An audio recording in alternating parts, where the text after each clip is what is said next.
మనకి paper 5 science and టెక్నాలజీలో definitely we have 3 parts. So first and second parts are about science and technology, third part is data interpretation. ఇప్పుడు మన first part ఏంటి? Role and impact of science and technology is our first part. అంటే science and technology వల్ల ఏం జరిగింది, దాని importance. ఇప్పుడు if you take the sectors here, science and technology importance ఏంటి, సైన్స్ అండ్ టెక్నాలజీ వల్ల ఆ సెక్టార్స్ మీద ఇంపాక్ట్ ఎలా ఉంది అనేది ఫస్ట్ ఆస్పెక్ట్. సో ఇప్పుడు ఇక్కడ role of science and technology, impact of science and technology. అందులో ఫస్ట్ యూనిట్ ఏంటి? Classical and emerging areas of science and technology. So this is the first part. మళ్ళీ అందులో సబ్ పార్ట్స్. క్లాసికల్ అంటే ఏంటి? Classical అంటే from the past నుంచి మనకి science and టెక్నాలజీలో ఏవైతే ఉన్నాయో, so those areas. And emerging areas అంటే ఇప్పుడు కరెంట్గా ఏం సైన్స్ అండ్ టెక్నాలజీలో ఏం ఏరియాస్ వస్తున్నాయి.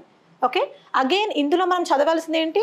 Role of classical areas in science and technology, impact of classical areas in science and technology, role of emerging areas in science and technology, impact of emerging areas.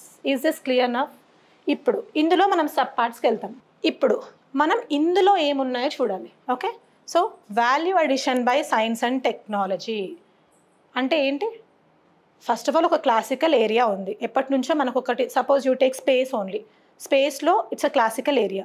అందులో already ఉన్న దాంట్లో science and technology value addition వల్ల space technology ఎలా develop అయింది, space sector ఎలా develop అయింది, that is what is called as value addition by science and technology. అంటే already ఉన్న సెక్టార్లో సైన్స్ అండ్ టెక్నాలజీని తీసుకురావడం వల్ల రోల్ ఏంటి, ఇంపాక్ట్ ఏంటి. Understood? Next one, current science and technology developments in India. Emerging areas, current science and technology, fine. Next, and importance of science and technology as a engine for national development. So పూర్వకాలం నుంచి ఇప్పటి వరకు nation డెవలప్మెంట్లో science and technology ఎలాంటి role play చేసింది, science and technology మనం implement చేయడం వల్ల, ఆ పాలసీస్ ఏమైనా ఉంటే అవి ఇన్కల్కేట్ చేయడం వల్ల మన నేషన్ ఎలా డెవలప్ అయ్యింది. తర్వాత industrial development and urbanization. So industrial డెవలప్మెంట్లో స్టేజెస్ ఏంటి, from the invention of steam engine till present, because that is classical as well as emerging areas. తర్వాత అర్బనైజేషన్ కూడా అంతే. India is a rural country, India is a village, right? But ఇప్పుడు మనకు చూస్తే number of cities are growing. ఎందుకు? It's with the inculcation of science and technology.